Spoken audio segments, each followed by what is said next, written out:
सुप्रभात। आरोणी, ये हमारी आज की आध्यात्मिक चर्चा का विषय। आरोणी प्राचीन काल में एक आयोध धौम्य नाम के ऋषि थे। आयोध धौम्य, उनके सुरम्य पवित्र आश्रम में बहुत शिष्य रहते थे।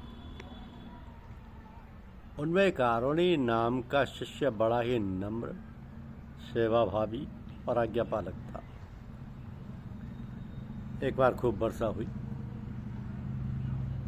गुरु ने आरोणी को आश्रम के खेतों की देखभाल के लिए भेजा। आरोणी ने खेत में जाकर देखा कि खेत का पानी तो सीमा तोड़कर सब बाहर निकला जा रहा है।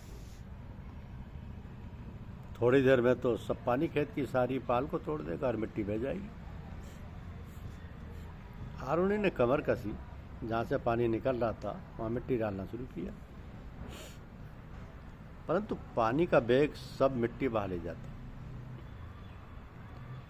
आखिर आरोणी स्वयं ही उस टूटी हुई सीमा में पानी रोकने के लिए लेट गया। उसके शरीर के अवरोध के कारण बहता पानी तो रुक गया, परंतु उसे सारी रात ठंडे पानी में लेटे रहना पड़ा। इस प्रकार उसने खेत की पूरी देखभाल की। प्रातःकाल हुआ। आश्रम के सब शिष्य जब गुरुदेव को प्रणाम करने गए तब उनमें आरोणी दिखा नहीं।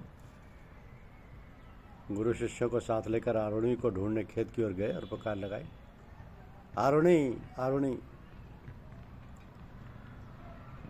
आरोणी ने गुरु की आवाज़ सुनी। उसका शरीर तो ठंड से ठिठुर गया था, आवाज़ दब गई थी। फिर भी वो उठा और गुरुदेव को प्रणाम करके बोला, क्या आज्ञा है गुरुदेव?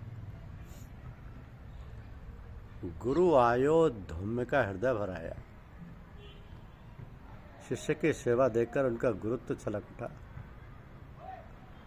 आरोणी के हृदय में ज्ञान की ज्योति जलाते हुए वह बोले, बेटा तू बिना पढ़े ही सब शास्त्रों में निपुण हो जाएगा। गुरु भक्ति द्वारा आरोणी के अंतर में शास्त्रों का ज्ञान अपने आप प्रकट होने लगा। गुरु ने उसका नाम उद्यालक रखा। धन्य गुरु भक्त आरोणी।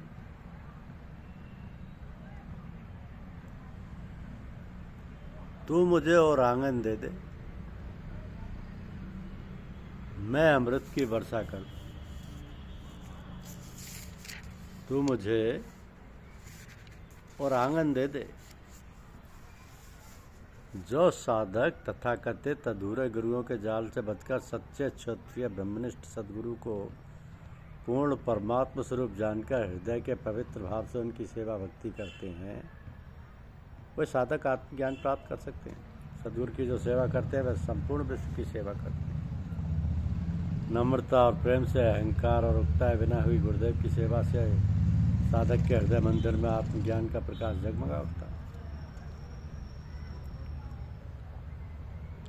केवल जल में तीर्थ ही तीर्थ नहीं कहलाते और केवल मिट्टी या पत्थर की प्रतिमाएं ही देवता नहीं होती। संत पुरुष ही वास्तव में तीर्थ और देवता हैं,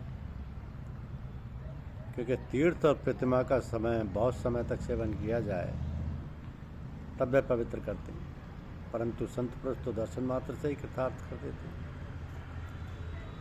अग्नि, सूर्य, चंद्रमा, तारे, पृथ्वी, जल, आकाश, वायु, वाणी और मन के अधिष्ठात्र देवता उपासना करने पर भी पाप का पूरा नाश नहीं कर सकते, क्योंकि उनकी उपासना से भेद बुद्धि का नाश नहीं होता, वो और भी बढ़ता है। परंतु यदि घड़ी दो घड़ी भी ज्ञानी महापुरुषों की सेवा की जाए तो वे सारे पाप ताप मिटा देती है, क्योंकि वह भेद बुद्धि के विनाशक है।